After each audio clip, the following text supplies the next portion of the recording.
తెలంగాణ సోదరీమణులకు అందరికీ నమస్కారాలు. రాజకీయాలు, ఎన్నికలు, అధికారం, తర్వాత పరిపాలన, అంతే కదా రాజకీయాలు. ఇప్పుడు చాలా స్పష్టంగా ఏం కనపడుతున్నది అంటే, ఈ రాష్ట్రంలో తెలంగాణలో పాలన గాలికి వదిలేసింది. పాలకులు అనబడే వాళ్ళు ఢిల్లీలో మకాం వేసినారు. నేనేం చెడు గురించి ఢిల్లీకి పోయినంత మాత్రాన చెడు అని మాట్లాడడం లేదు, కానీ ఇక్కడ ఒకటి అవగాహన చేసుకోవడం, ఆలోచించడం, దానికి అనుకూలంగా పాలనకు అనుగుణంగా నిర్ణయాలు తీసుకోవాల్సిన అవసరాన్ని గుర్తు చేస్తున్న సంగతి మొదటగా చెప్పక తప్పదు.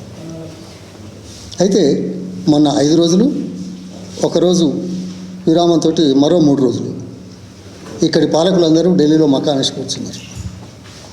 మరి దేని గురించి ఉన్నారు అనేది నాకు పూర్తిగా తెలియదు. మన ప్రసార మాధ్యమాలలో వచ్చే అంశాలైతే చూస్తున్నాం, చదువుతున్నాం. రాష్ట్ర ప్రయోజనాలను కాపాడుకునేందుకు, సాధించుకునేందుకు, లేకపోతే ఏ దిశలోపట పోరాటం చేస్తే కేంద్ర ప్రభుత్వం నుంచి మనకు వస్తుంది అనే దాని మీద నాకైతే ఎక్కడ కూడా ఈ అంశాలు కనపడలేదు. వారి మనసులో ఉండొచ్చు, మాట్లాడుతున్నారో నాకు తెలియదు. కానీ అక్కడ వచ్చేదంతా దేని గురించి? మంత్రిమండలి కూర్పు, సరే పార్టీ నాయకుని ఎంపిక ఆర్ నిర్ణయం, అది పార్టీ నిర్ణయం, నేను కాదనా. మంత్రిమండలిది ముఖ్యమంత్రి గారు ఇక్కడ ఉన్నవాళ్ళు చేయాలా. నేను ఒకటే అడుగుతున్నాను, 7-8 రోజులు ఢిల్లీలో కూర్చొని వీళ్ళు 63 65 ఇప్పుడు ఏదో 63 మంది, 61 64 ఓకే వాటెవర్, 64 మందిలో 4 కానీ 6 కానీ తీసుకోవడానికి 7 మాసాల తర్వాత, ఎన్నికల తర్వాత, అధికారంలోకి వచ్చిన తర్వాత 7 మాసాల తర్వాత, 8 రోజుల సుదీర్ఘ చర్చల తర్వాత ఒక నిర్ణయానికి రాలేకపోయేటువంటి దౌర్భాగ్య స్థితిలో ఉన్న పార్టీ పరిపాలన చేస్తుందంటారా 4 కోట్ల మందికి? సరే, అది వాళ్ళ సొంత వ్యవహారం.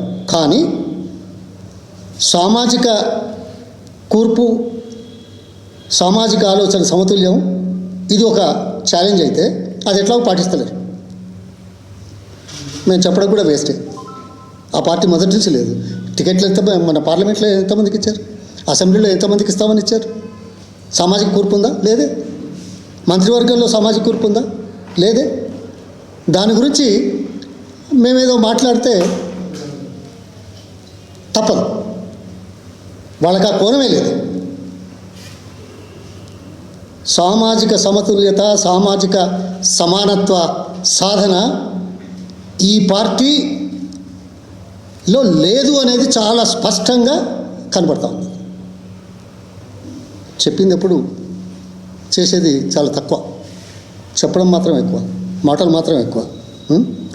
ఇక పరిపాలన అంటే చాలా ఉన్నాయి మాట్లాడడానికి. ఎట్లా ఉందో ఇప్పుడు ఈ ఒక్క విషయంలో ఇంత అయితే, అదేదో ఇవాళ చూశాను, ఎవరో అన్నారు 37 కార్పొరేషన్లకు చేశారు, ఇంకా కార్పొరేషన్లు చేయాలి, ఏదో చేస్తున్నాం అని ప్రజల అవసరాలను పక్కన పెట్టి, ప్రజల దృష్టిని మరల్చకుండా, రాజకీయ కోణంలో ప్రజల దృష్టి ఉండడానికి, తమ పబ్బం గడుపుకోవడానికి, దినాలు గడవడానికి, దినాలు గడితాయి. ఎప్పుడు అది 10 రోజులు 12 రోజులు ఏదో అంటారు కదా దినాలు. దేనికంటారు? ఎవరైనా చచ్చిపోతుంది కదా అట్లా దినాలు గడుపుతున్నారు. చెప్పండి. నేనేమంటున్నానంటే 37 కార్పొరేషన్లు ప్రకటించి ఇప్పటి వరకు జీవోలు ఇవ్వకుండా పోతే 4 నెలలు. ఒకటే అంశం, ఒక మచ్చుతునక పరిపాలన.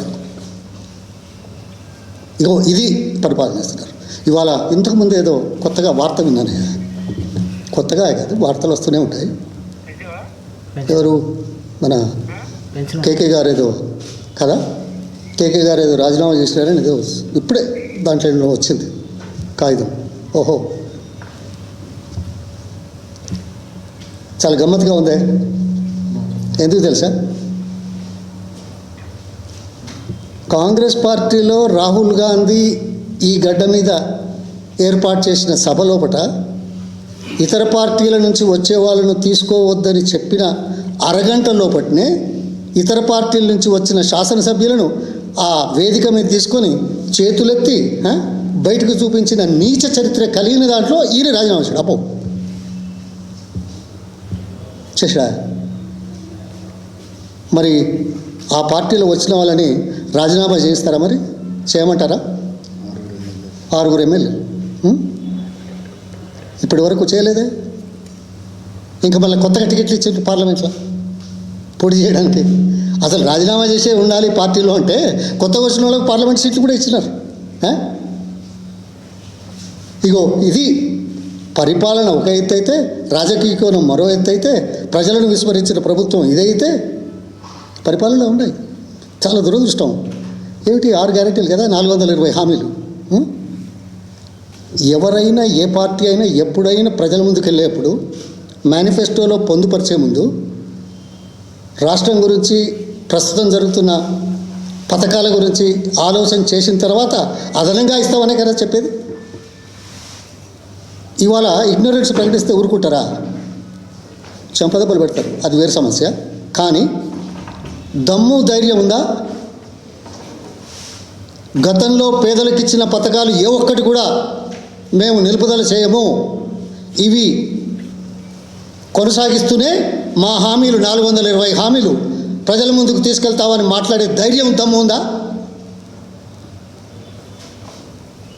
100 రోజుల్లో చేస్తామని చేశారా? చర్చకు వస్తారా? ఏదో కబుర్లతోటి కాలయాపన చేసేటువంటి కార్యక్రమాలు చేస్తున్నారు. ఇంకా చాలా ఉన్నాయి. దురదృష్టం ఏంటి? ఓట్ల కోసం ఆరోపణ, వాస్తవాలకు భిన్నంగా మాట్లాడడం, ఇవాళ చాలా జరుగుతున్నాయి, చూస్తున్నాం. 3,000 కోట్ల రూపాయల మేడిగడ్డలో 86 పిల్లర్లలో 3 పిల్లర్లు పోతే 1,00,000 కోట్లు తిన్నారు అని ఆరోపణ చేసి పబ్బం గడుపుకున్న నేతలు దేశ నాయకులతోటి కూడా చెప్పించిన దౌర్భాగ్యపు మాటలు ఇవాళ దేశంలో ఏంటి జరుగుతున్నాయి? ఎందుకో నోరు మూసుకొని ఉన్నారేమే ఇక్కడ కాంగ్రెస్ వాళ్ళు? ఏమైనా మాట్లాడారా? రామ మందిర్లో లీకేజీ, ఢిల్లీలో సబ్స్టేషన్ దాన్ని ఏమంటారు గ్రౌండ్ ఇవి మునిగిపోయినాయి. బీహార్లో 7 బ్రిడ్జిలు కొట్టుకుపోయినాయి ఈ 15 రోజుల్లో. యూపీలో మంచినీళ్ళు దొరక్క మంది చచ్చారు. Airport leakage, కూలిపోతున్నాయి. ఎయిర్పోర్ట్లో ఏం తెలుసా? Passengers are paying the fee. అది ఎంత అయిందో తెలుసా? ఈ 4 ఏళ్లలో 1,000 కోట్ల రూపాయలు వసూలు చేశారు ఢిల్లీ ఎయిర్పోర్ట్లో. వాళ్ళ సేఫ్టీకి పట్టదు.